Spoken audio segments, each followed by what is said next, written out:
Muy bien, hoy nos toca ver el tema 2, elementos esenciales de las obligaciones. En este segundo capítulo de las obligaciones en el derecho civil. Clasificación de los elementos esenciales. Primero sepamos qué son los elementos esenciales. Estos son los que muestran la estructura, los componentes. Se dicen esenciales porque sin ellos no se puede estructurar la obligación. ¿Cuáles son? Los elementos intrínsecos y extrínsecos. El elemento subjetivo o intrínseco está dado por los sujetos de la relación obligatoria. El sujeto activo, un acreedor, pretensor, y el sujeto pasivo, un deudor y obligado. Los elementos o el elemento subjetivo presenta al acreedor como aquella persona que tiene la posibilidad de exigir algo, exigir la prestación debida a la que las partes se han reatado. Y el deudor, pues, es el que tiene que cumplir. Es el sujeto pasivo, él tiene el deber jurídico de cumplir la prestación. El elemento objetivo o extrínseco está dado por la prestación. ¿Y qué es la prestación? Es la conducta, el comportamiento, la actividad. Las prestaciones se traducen en tres tipos: dar, hacer y no hacer.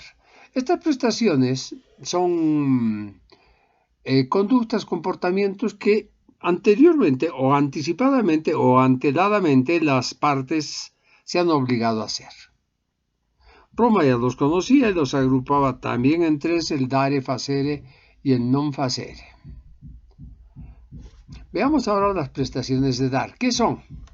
Las prestaciones de dar se perfeccionan por el simple consentimiento. Fundamentalmente, consisten en transferir el derecho de propiedad de una cosa de cuerpo cierto y determinado o constituir un derecho real sobre cosa de cuerpo cierto determinado. Nuestro Código Civil, en el artículo 521, especifica claramente con el nomen juris de contratos con efectos reales de lo que se trata. Y como los antecedentes normativos, podemos fijar el Código Civil del 1004, que también era lo mismo, pero con la particularidad que el Código Civil Santa Cruz tenía la idea francesa. Lo leo para que lo entiendan. La idea francesa, ya perimida, gastada y superada, decía: se perfecciona entre las partes y el comprador adquiere la propiedad desde que el vendedor convienen en la cosa y el precio, aunque la cosa no haya sido entregada ni el precio pagado. Esto lo vamos a ver más adelante, pero ha sido superado definitivamente. En las prestaciones de dar se deben cumplir los requisitos siguientes: que la cosa exista, que la cosa sea de propiedad de quien la transfiere, que esté dentro del comercio humano, que esté determinada o por lo menos sea determinable. Ojo, todo esto tiene que estar. Si no hay alguno de ellos, acarrea la nulidad. Las prestaciones de hacer y no hacer. Las prestaciones de hacer son conductas. Ya no están referidas a la transferencia, sino a actividades, comportamientos que alguien debe desplegar a favor de otra persona. Dibujar, planchar, pintar, tejer, bordar. Las prestaciones de no hacer son abstenciones, conductas negativas, es no hacer nada. Se le ha pedido en determinado momento que no haga y lo tiene que hacer.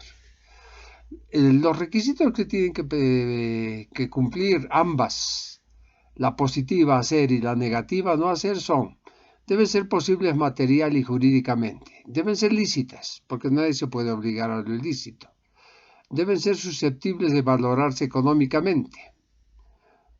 ¿Por qué razón? Porque si no se cumple hay que pagar daños y perjuicios.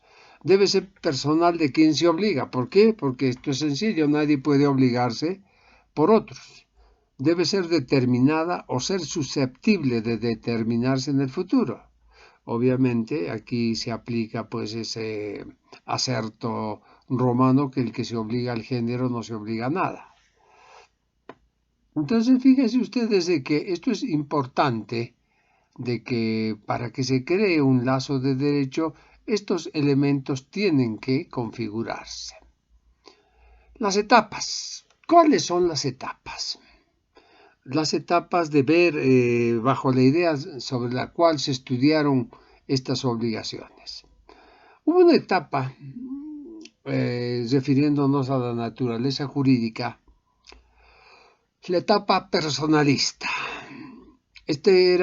Lo hemos visto, el vínculo de sujeto a sujeto. Después hemos visto que definitivamente esto había quedado perimido, agotado, gastado por el tiempo. Después había la garantía del crédito personal del deudor y el apremio corporal bajo esta teoría. La etapa patrimonialista vimos posteriormente que ya es el patrimonio de la persona a la que debes responder. Nuestro Código Civil en el artículo 1335 dice que todos los bienes muebles o inmuebles presentes y futuros del deudor que sea obligado son la garantía general del crédito, bajo la teoría patrimonio-personalidad.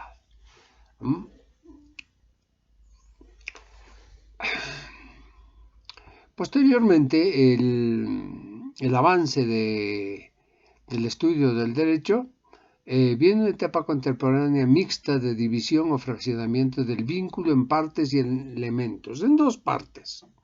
El primer elemento es el débito y el Schuld, lo hemos conocido, que se debe. Los alemanes con Amir Abrins ya lo habían visto y Pacione decía que era la fase espiritualista. Es de orden personal, absolutamente mental, absolutamente de orden intelectual. Alguien le debe a otro y sabe que tiene que pagarle. El segundo elemento ya era más tangible, más material.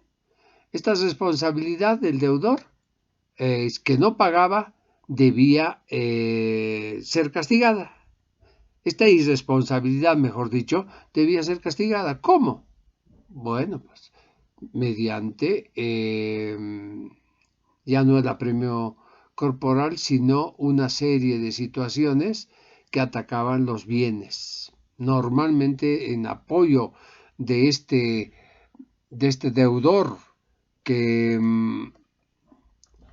lamentablemente no es correspondido, sale el derecho.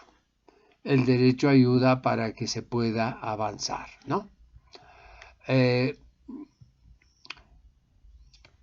Las etapas de la obligación van dando la posibilidad de ver que los vínculos de una persona con la obligación van variando, se van modificando y se dan tres figuras para ir matizando esta situación: la figura del débito sin responsabilidad, la responsabilidad sin débito y la responsabilidad inferior al débito. Veamos una por una. Débito sin responsabilidad. ¿Alguien puede deber? ¿Alguien puede ser deudor sin tener la obligación de pagar?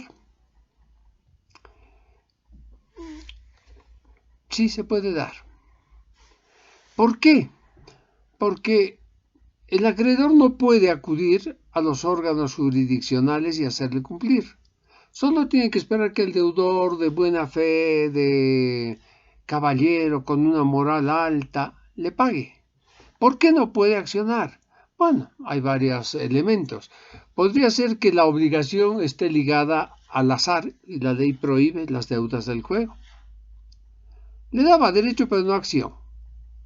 Hay un Schuld, sí, pero no hay un Haftung. ¿Por qué? Porque está prohibido los juegos y apuestas. Otro podría ser de que la obligación ha prescrito. Ha pasado tanto tiempo, se ha perdido, se ha escondido, y ya no se ha escondido. El tiempo la ha perimido. Quizás esa sea la palabra. La obligación está, pero ya no hay la exigibilidad. Ese es el otro caso. Ahora bien, la otra variable es responsabilidad sin débito. Esto parece lógico y real. ¿Cómo puede ser posible que alguien tenga responsabilidad o se haga responsable sin deber? ¿Cuándo sucede esto? Aquí se está un caso de responsabilidad de débito, de Haftung sin el Schuld. Estas son las llamadas obligaciones de garantía. El fiador que solo fianza, garantiza, avala, pero su afianzado no paga. Obviamente, ¿quién va a pagar? El que se ha comprometido a hacerlo. Entonces se da exactamente en esas circunstancias. El acreedor, ¿sobre qué va a recaer? Si el afianzado tiene un fiancista, un afianzador, que tiene bienes, va a recaer sobre eso, porque él tiene que cobrar. Es el crédito de garantía. Responsabilidad inferior al débito. ¿Cuándo se está frente a esta posibilidad? Esto se da cuando hay una separación y se paga menos de lo que se debe. Justamente cuando se da la situación del Schuld y el Haftung, el deudor ve afectado su patrimonio en menor medida de lo que legítimamente le corresponde. Lo normal es que pague todo, pero esta es la excepción. Y el ejemplo típico o tipo, tal vez podríamos decir, es aceptar la herencia bajo beneficio de inventario. Si el decujus debía $1.000.000 y la herencia solo alcanza para pagar 300.000, qué pena. Si ha aceptado bajo esas circunstancias, tendrá que utilizar todo el patrimonio del decujus para pagar la obligación, en la medida que le alcance, no más.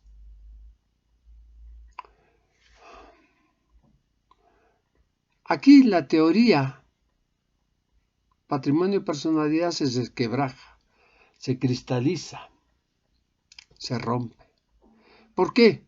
Porque esa capacidad futura, todos los bienes habidos y por haber, ya no hay por haber. ¿Por qué? Porque no hay futuro en el decujus.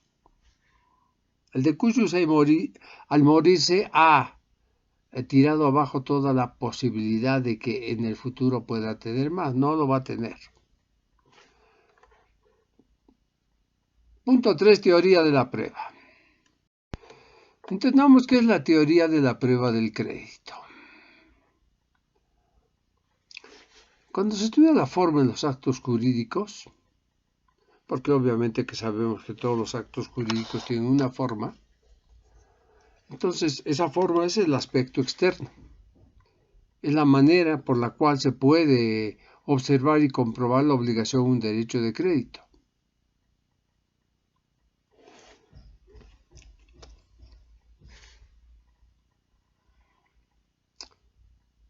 Esa teoría de la prueba lo que busca es exteriorizar que el titular del derecho objetivo puede o sirve, es una forma de decirlo, por favor, sirve como un buen deudor. ¿Por qué razón? Porque es titular de un derecho subjetivo esencialmente patrimonial. Por esa razón es importante entender de que hay que probar porque alguien es titular del derecho objetivo. Y, es decir, que tiene una capacidad de pago por alguna circunstancia. El ejercicio de los derechos subjetivos no es nada más que el disfrute del contenido de un derecho subjetivo y normalmente es disfrutado por todos nosotros. Ese ejercicio de los derechos subjetivos hace que nosotros seamos personas, tengamos personalidad, porque somos titulares de derecho. ¿Y cómo se ejercitan esos derechos? pues mediante actos materiales y actos jurídicos. Y dentro de esos actos jurídicos normalmente está la posibilidad de, mediante un contrato, obligarse con otros. ¿Por qué? Porque se trata de actos jurídicos. Este ejercicio normalmente es personal, normalmente es pleno y normalmente está de acuerdo, o la obligación debería estar de acuerdo al límite o a la extensión de esos derechos.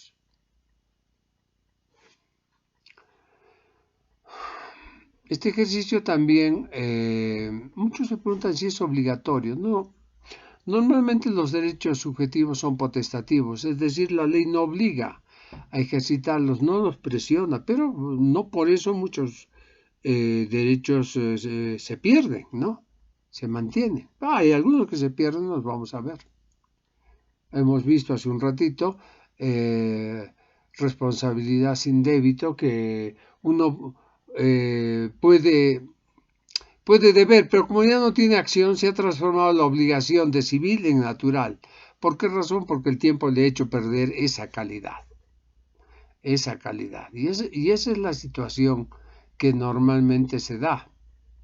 Puede suceder de que los derechos sean controvertidos, puede suceder de que los derechos subjetivos y el ejercicio de los derechos subjetivos permita a las personas contratar libremente entre ellos y definitivamente garantizar con todos sus bienes esa obligación. Aquí tiene mucho que ver la diligencia del acreedor. Lo hemos dicho, no podríamos nosotros estar contratando con personas de la cual no sabemos nada absolutamente, no conocemos si tiene bienes. Eso nos revelaría a nosotros como unos negligentes acreedores.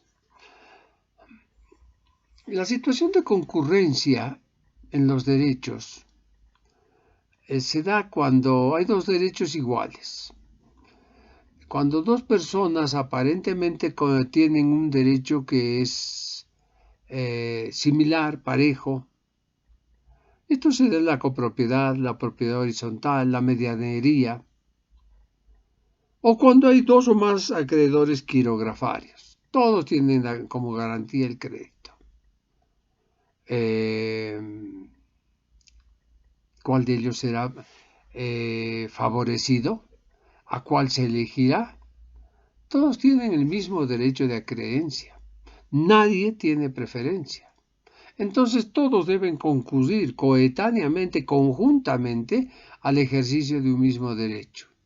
Y ese patrimonio del deudor, de todos esos codeudores, se repartirá proporcionalmente. Normalmente sucede eso. Puede suceder también de que se esté ante la violación de un derecho subjetivo. ¿Qué es eso? El desconocimiento por parte de un tercero del derecho de alguien. Esto se da normalmente en despojos, normalmente se da en ocupaciones ilícitas. Se está violando un derecho.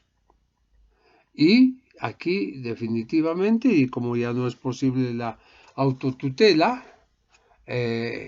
hay que nomás acudir a los órganos jurisdiccionales. El Código Civil, en el artículo 1282, prohíbe la justicia directa y definitivamente lleva pues a concurrir al órgano jurisdiccional. Obviamente el parágrafo segundo del Código Civil del 1282 no impide, sin embargo, los actos de legítima defensa permitidos y calificados por ley, pero es una delgada línea. Pero para eso nos dota pues de la llamada acción. ¿Qué es la acción? Es el derecho en movimiento, parecido a lo que Couture hablaba e indicaba justamente El derecho procesal es el derecho en movimiento. El derecho, cuando es violado, necesita ser protegido, por supuesto que sí. ¿Y quién lo protege? El mismo derecho. ¿Mediante qué? Mediante una rama llamada derecho procesal. Esos medios que va a ejercitar pueden ser judiciales o extrajudiciales, para precautelar su derecho subjetivo, para no permitir que vengan a terceros a avasallarlo, a violarlo. No, esto no es así. Entonces veremos ahora los medios preventivos judiciales. ¿Cuáles son los medios preventivos judiciales? Ejemplo, llamar a reconocimiento de firmas y rúbricas, proceder a anotaciones preventivas, a declaraciones juradas, llamarle ante el juez o bajo juramento. ¿Para qué? Para prevenir que se violen los derechos. ¿Pero puede fallar esa prevención? Por supuesto que sí. Por supuesto que puede fallar, pero la ley otorga un medio, un instrumento represivo. Normalmente lo hace de forma paralela. Y es accionar esos medios represivos mediante la autoridad jurisdiccional. ¿Por qué razón? Porque ya hemos leído de que está prohibida la acción directa. ¿Y esto por qué? Porque todo derecho está protegido por una acción. Y ya podemos puntualizar que la acción es un instrumento por el cual se pone en vigencia el derecho subjetivo. Es un instrumento legal a través del cual se defienden derechos subjetivos. Hay varias clases de acciones. Las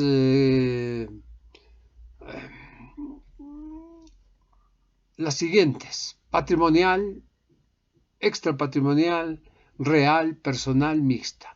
Las acciones patrimoniales reivindican el bien.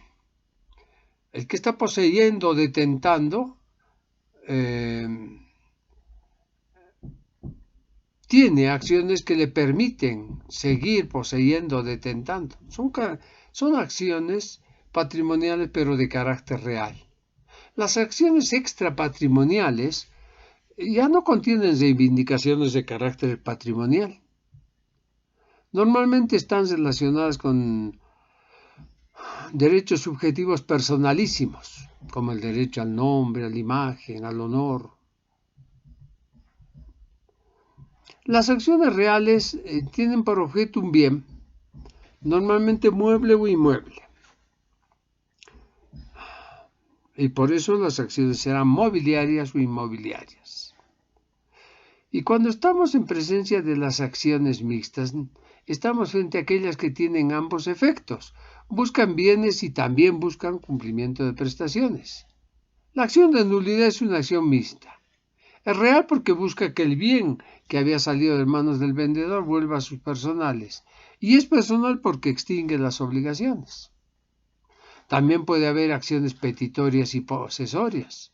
Las petitorias son aquellas que buscan el reconocimiento de un derecho. Por ejemplo, el mejor derecho de propiedad. Es una acción petitoria. El cumplimiento será una acción petitoria. El cumplimiento de una obligación. La declaración de nulidad también será. Se está buscando una certeza. Y es el juez quien va a determinar esa certeza. Y las posesorias son aquellas que ya no buscan esas declaraciones, sino más bien declarar una situación de hecho. Los llamados interdictos. Los procesos interdictos, ahora llamados procesos extraordinarios, con la nueva procesalidad. Y ahí estos habían 5 que todavía se mantienen. El interdicto de adquirir la posesión, retener la posesión, recuperar la posesión, obra nueva perjudicial y de daño temido.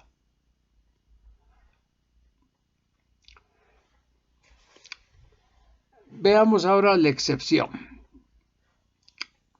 ¿Qué es la excepción? La excepción también es una facultad prerrogativa concedida o por la cual la ley concede a todo demandado para modificar, destruir, debilitar la acción. Así como el derecho le da la acción al demandante, le da la excepción al demandado. ¿Y qué es lo que busca? Justamente lo que hemos dicho: destruir, enervar, modificar, debilitar, alterar el ataque. Las clases de excepciones son previas, perentorias, mixtas o anómalas. Actualmente, yo lo voy a enseñar todavía como la ley 12760, la ley de procedimiento lo tenía, y les voy a explicar qué es lo que dice la nueva procesalidad. Antes teníamos excepciones previas. Esas previas eran de especial y, como dice, previo pronunciamiento. No destruían la acción, no enervaban la acción. Lo que hacían era modificarla, alterarla, ponerle trabas. La incompetencia. Ahora, con la nueva procesalidad, bueno, les explicaré, esas eran las previas y eran generalmente la acción de incompetencia, la litispendencia, la citación al garante de excepción, la excepción de incapacidad, de impersonaría. Todas esas debían resolverse con carácter previo. Ahora ya no es así. Y las perentorias eran aquellas que destruyen la acción, las que van al fondo, la hacen desaparecer, la hacen jurídicamente ineficaces. Y estas eran prescripción, la cosa juzgada, la transacción, la conciliación, el desistimiento. Ahora, en el nuevo Código Procesal Civil Oral, todas las excepciones son previas, ya no perentorias, y se tienen que tratar todas juntas. Las excepciones mixtas son aquellas bajo el anterior sistema que, siendo previas, pueden plantearse como perentorias, o aquellas que, siendo perentorias, se podían plantear como previas. Reitero, esto ya no es. Lo sigo enseñando, lo sigo indicando simplemente por conocimiento jurídico.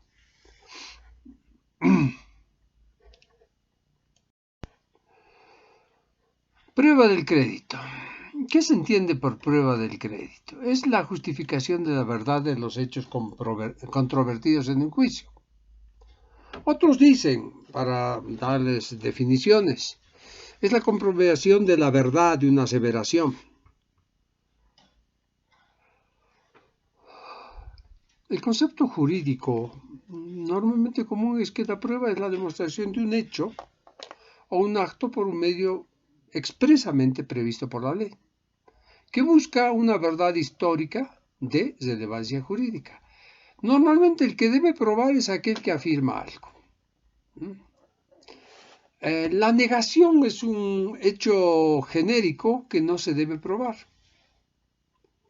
Si alguien dice no debo, no tiene que probar que no debe. El que afirma que le debe es el que tiene que probar. Entonces la negación no se prueba. En ninguno de los estados, una de negación indeterminada, genérica, no necesita prueba, no. No. Al actor le incumbe la prueba. Así nomás es. El Código Civil, en el 1283, dice la carga de la prueba. Quien pretende en juicio un derecho debe probar el hecho o hechos que fundamentan su pretensión. En la ley 439, el artículo 136, carga de la prueba, dice absolutamente lo mismo. Están en plena concordancia. En materia civil, reitero, no hay inversión de la prueba como en materia laboral. Laboral. Y el 1284 dice claramente que los acuerdos que inviertan o modifiquen la carga de la prueba son nulos de pleno derecho. A no ser que la ley lo disponga. Esa es una cláusula abierta. ¿En qué momentos podría la ley disponer eso? En materia civil lo veo difícil. Quizás en materia familiar podríamos encontrar algunas figuras. Pero la prueba, ¿qué es lo que busca? Busca llegar o llevar una certeza, un convencimiento, una convicción al juez. Porque el juez se presume que conoce el derecho. La cuestión fáctica es la que tenemos que probar y él sabrá aplicar esa cuestión fáctica a la sentencia.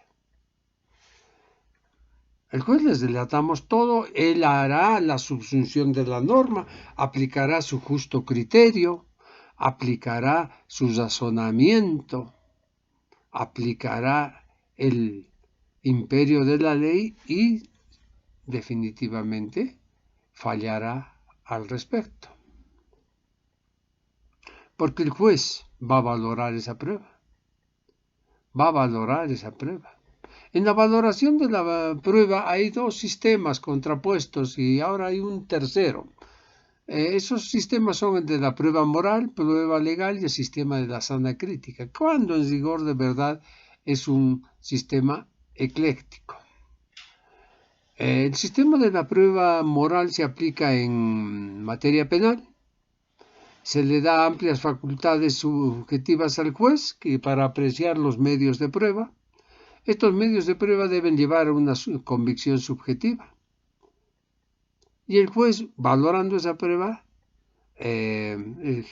fundamentalmente la llamada prueba tasada, en el viejo sistema clásico del derecho penal, fallará. Ahora eso también está cambiando porque se busca más la verdad material, ¿no?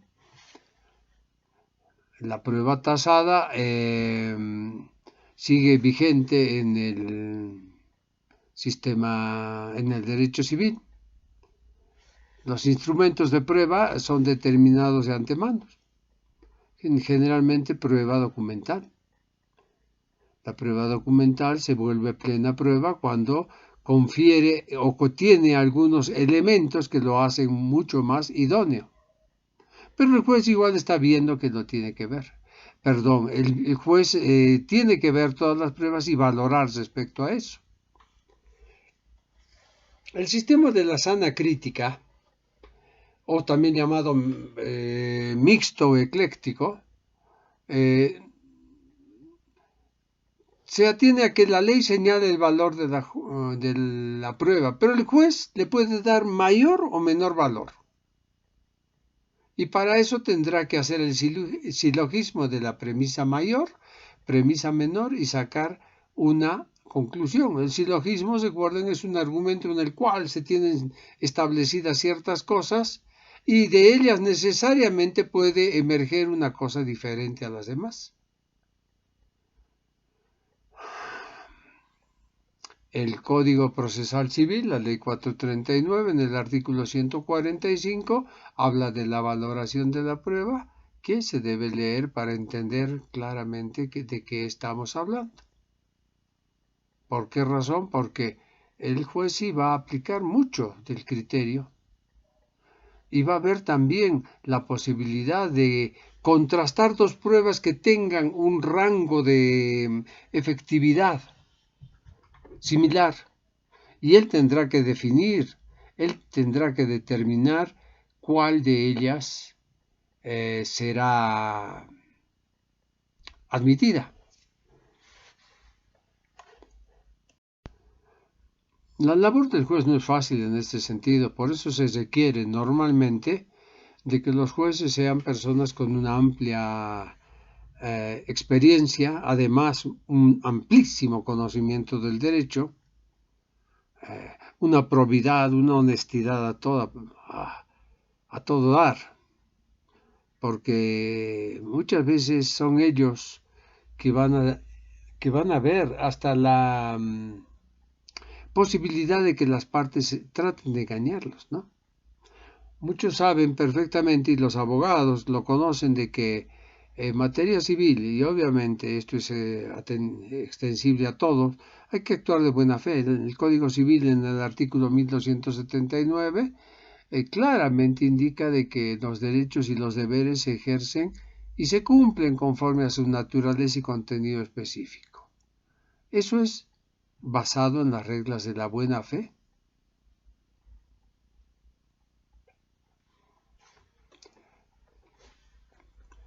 Muy bien. Medios de prueba. La teoría de la prueba tiene su parte sustantiva y su parte adjetiva. En la parte sustantiva, está regulada por el Código Civil, se estudia y reglamenta los medios de prueba, su admisibilidad y su valor probatorio. Y en la parte adjetiva, que es el derecho procesal civil, tiene que ver con la habitualidad del juicio, la procesalidad, cómo, cuándo, dónde, en qué momento presentarla, cómo, cuáles son las circunstancias, qué tipo de pruebas se admiten, en fin, todos esos detalles que se verán en su momento. Pero ¿qué es lo que se busca? Es demostrar una verdad histórica. ¿Para qué? Para crear la convicción de que lo que estamos afirmando es lo que corresponde a la realidad. El Código Civil en el 1285, medios de prueba, y el 1286, apreciación de la prueba, da los medios al juez para que se maneje. ¿Por qué? Porque hay que probar esos actos jurídicos. Los actos jurídicos normalmente deben ser probados por tratarse de actos jurídicos por la prueba documental, excepcionalmente por confesión o juramento. Los hechos jurídicos también podrían ser documentalmente probados, o también por prueba testifical, indicios, presunciones, inspección ocular, prueba pericial.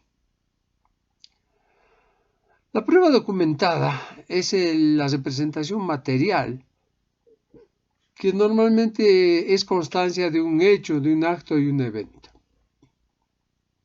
El valor es amplio, básicamente, como se decía en el digesto, los documentos están por encima de los testigos, las palabras vuelan, los escritos quedan.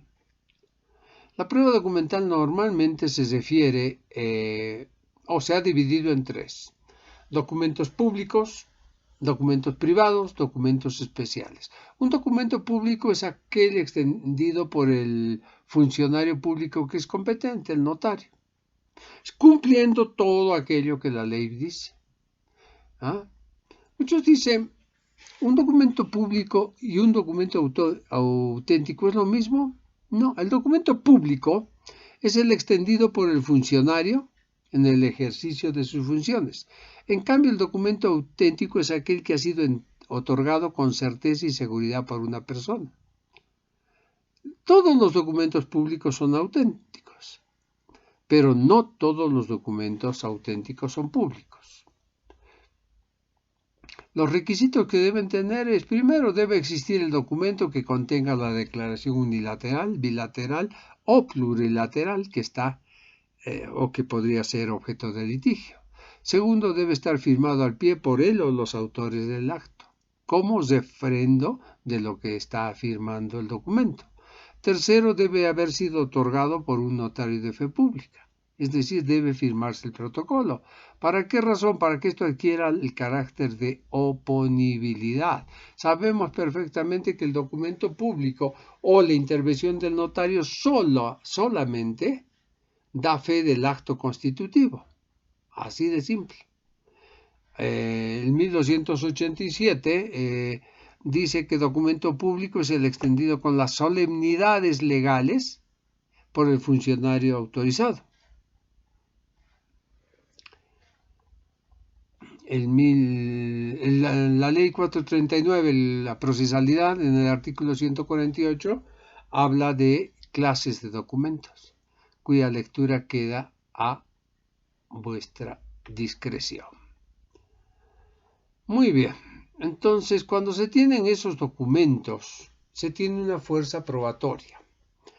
Esa fuerza probatoria hace que ese documento ya no sea plena prueba, la verdad, pero caramba que ayuda muchísimo, porque ahora estamos viendo que la procesalidad busca la verdad material y puede haber varios documentos que tengan esa misma característica. Y si todos hacen plena prueba cuando sean dos documentos controvertidos, ¿se imaginan? Ahí entra la discrecionalidad del juez. Ahí entra la discrecionalidad del juez. El juez tiene nomás que estar atento a todo esto para que él sepa cuál de los dos tiene mayor fuerza probatoria, porque de lo contrario esto se hace pero muy muy complejo. Los documentos privados pueden hacerse públicos mediante reconocimientos, que es un trámite muy sencillo ahora y es un documento y es una etapa previa al proceso en sí, que hay que hacerlos. Muy bien, entonces siguiendo con el tema, vamos a ver ahora los diferentes documentos. Todos los documentos públicos, digamos que ayuda muchísimo, podríamos decir que hacen plena prueba, entre comillas esto, pero los documentos privados con reconocimiento de firma también adquieren esa calidad, o por lo menos son los documentos quirografarios sin reconocimiento, también son elementos importantes a la hora de decidir y van a ayudar al juez a tener convicción. Otra prueba es la prueba por confesión. Esta prueba normalmente tiene su nombre, ¿por qué? Porque se acudía antes a un recinto llamado confesionario, donde las personas meditaban y decían la verdad ante Dios. Esa ha salido la idea de que la prueba por confesión es jurar frente a la Biblia y decir la verdad. La realidad, la materialidad del mundo ha ido cambiando esta situación, ¿no? Ahora la gente jura y perjura a diestra y siniestra. Pero ¿qué debemos entender jurídicamente por confesión? Es la declaración o reconocimiento que una persona hace contra sí misma,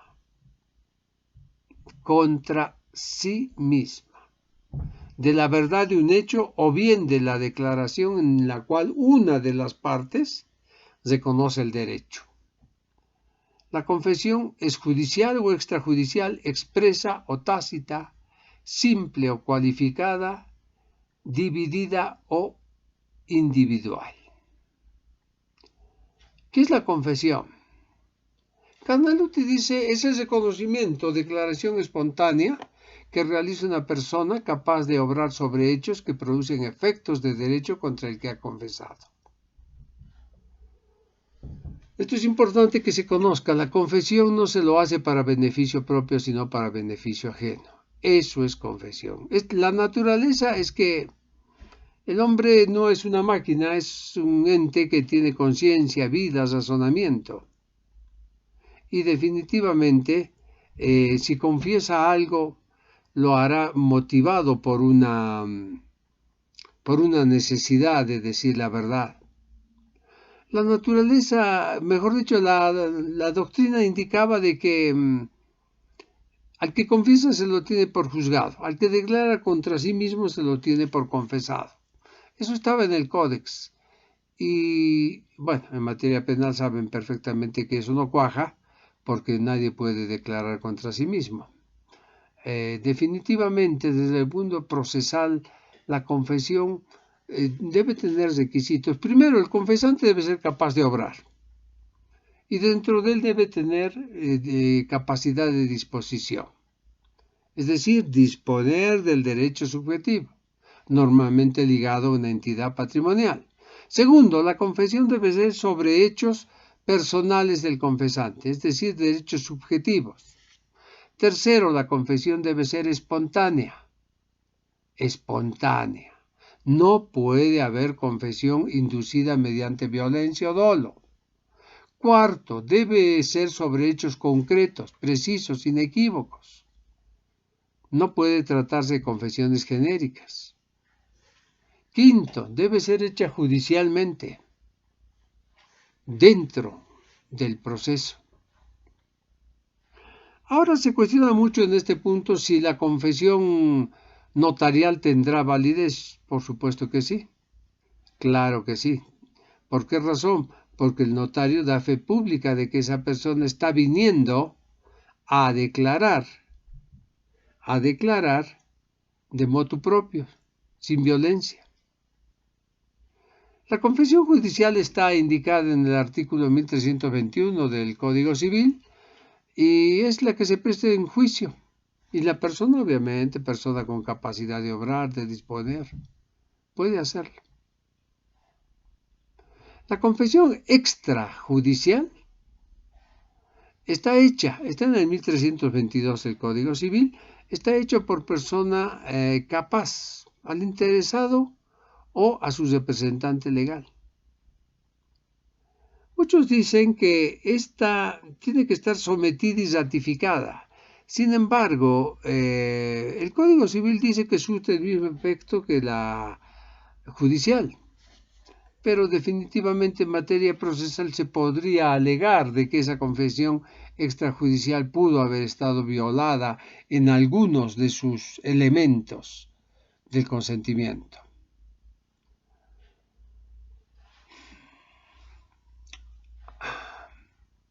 La confesión es retractable. El que confiesa ahora podrá, entre comillas, desconfesarse mañana. El derecho no entiende esa situación. El derecho dice que quien ha confesado lo ha hecho y punto. No se puede retirar lo confesado. No puede después arrepentirse. A no ser que pruebe error. Eso es muy difícil. La confesión es íntegra. Totalmente. Está en el artículo 1323 cuando habla de indivisibilidad e irrevocabilidad. El juramento. Esta es una declaración solemne hecha ante el juez bajo la promesa de decir la verdad. Aquí se reconoce hechos a favor de un tercero. Este ya no es la propia persona que va a confesar. Este es un tercero, podría ser, que va a confesar. Perdón, que va a jurar. Estoy diciendo lo mismo. Va a jurar. Las diferencias son notorias. Las clases también. Hay juramento decisorio, deposiciones, juramento supletorio. Y todas estas clases de juramentos normalmente están bajo la contrainterrogación de la otra parte. ¿Por qué razón? Porque puede suceder que sea como se ha conocido ahora los falsos juramenteros. Una palabrita acuñada por la gente, pero que se refiere a aquellos que por un dinero juran lo que se quiera. Así de simple. Entonces eso no es absolutamente válido. La prueba testifical son los testigos, cada vez venido a menos, se está quedando obsoleta, si ya no es obsoleta. No se la puede eliminar totalmente porque hay circunstancias en las cuales es imposible que los hechos puedan ser reconstruidos. Entonces simplemente el único medio es la prueba testifical. Pero ya ha perdido la fuerza que tenía anteriormente porque es muy limitada, muy limitada. Es muy limitada, porque el testigo es un actor directo, no testigo de oídas. Es un actor directo y definitivamente los caracteres de la prueba son grandes. El artículo 1327, 1328 establecen parámetros. La ley admite la prueba testifical cuando hay un principio de prueba literal, papeles domésticos, misivas, o cuando se trata de hechos ilícitos. ¿Por qué? Porque la gente del daño no puede firmar un recibo, ¿no? El corrupto no da recibos de los dineros que recibe por sus actos. El 1329 establece la admisibilidad en esos casos, cuya idea se verá. Terminando la prueba pericial y prueba por inspección judicial. La prueba pericial es cuando el juez, para formar convicción de ciertos hechos, llama a un tercero que que tiene conocimiento en esa materia. Y se le dice que nos dé su opinión, la llamada prueba de expertos. En 1331 lo identifica plenamente. Y esto está refrendado en la 439, en el artículo 193. La eficacia probatoria de esta prueba pericial es que hay un documento, normalmente, y hay una responsabilidad civil y penal. Tampoco se puede decir cualquier cosa, hay que apoyarlo científicamente. La prueba de inspección judicial, ahora se dice inspección ocular, es simplemente para que le sirva al juez para comprobar algunos hechos. Porque el juez está en un gabinete, está en un laboratorio, está en un juzgado y no conoce materialmente, puede ser, el lugar de los hechos. Entonces, con esta prueba, él toma convicción. Terminando las presunciones. Las presunciones son romanas, vienen desde muchísimo tiempo, son conclusiones que la ley extrae y le da al juez la posibilidad de extraer de hechos conocidos una situación desconocida. Presume que puede suceder. Las presunciones son de dos tipos, juris tantum y jure de jure.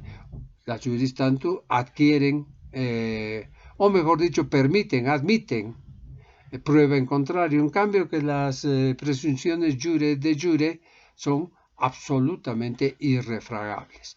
En 1317, 1318 del Código Civil, la ponen como la normatizan. Muy bien. Terminando ya con este tema, bastante largo, queremos decir que esto de las presunciones ha dado mucho que hablar durante mucho tiempo y normalmente las presunciones pueden ayudar cuando son inferencias lógicas, cuando se dan de forma absolutamente bien intencionadas, pero normalmente deben estar apoyadas por una prueba documentológica. Dicho lo siguiente, termina aquí el segundo tema. Han sido ustedes muy amables. En el próximo tema, el tema 3, vamos a ver derechos reales, obligaciones, clasificación de las obligaciones. Es un tema muy largo, pero súper importante. Muchas gracias. Permiso.